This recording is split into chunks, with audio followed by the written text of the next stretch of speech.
In 1983, a team of deeply pious scientists conducted a radical experiment in an undisclosed facility.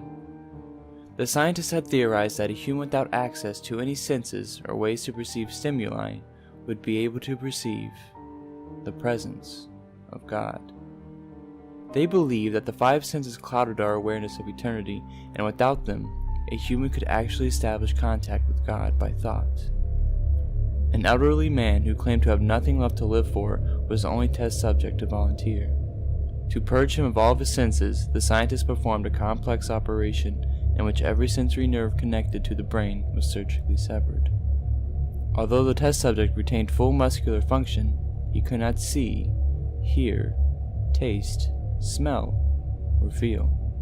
With no possible way to communicate with or even sense the outside world, he was alone with his thoughts. Scientists monitored him as he spoke aloud about his state of mind in jumbled, slurred sentences that he couldn't even hear. After 4 days, the man claimed to be hearing hushed, unintelligible voices in his head.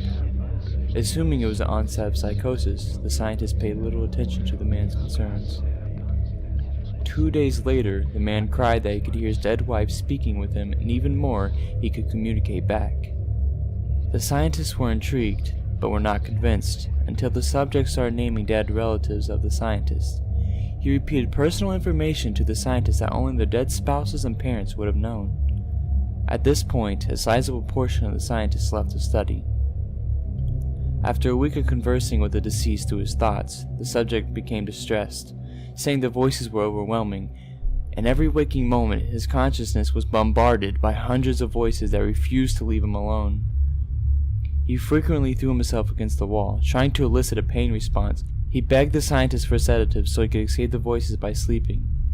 This tactic worked for 3 days, until he started having severe night terrors. The subject repeatedly said that he could see and hear the deceased in his dreams. Only a day later, the subject began to scream and claw his non-functioning eyes, hoping to sense something in the physical world. The hysterical subject now said the voices of the dead were deafening and hostile, speaking of hell and the end of the world.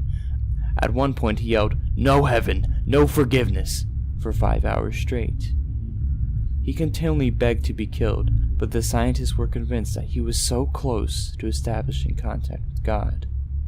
After another day, the subject could no longer form coherent sentences. Seemingly mad, he started to bite off chunks of his flesh from his arm. The scientists rushed into the chamber and restrained him to a table so he could not kill himself. After a few hours of being tied down, the subject halted his struggling and screaming. He stared blankly at the ceiling as teardrops silently streaked across his face. For 2 weeks, the subject had to be manually rehydrated due to the constant crying. Eventually, he turned his head, and despite his blindness, made focused eye contact with the scientist for the first time in the study. He whispered, "I have spoken with God, and He has abandoned us." And his vital signs stopped. There was no apparent cause of death.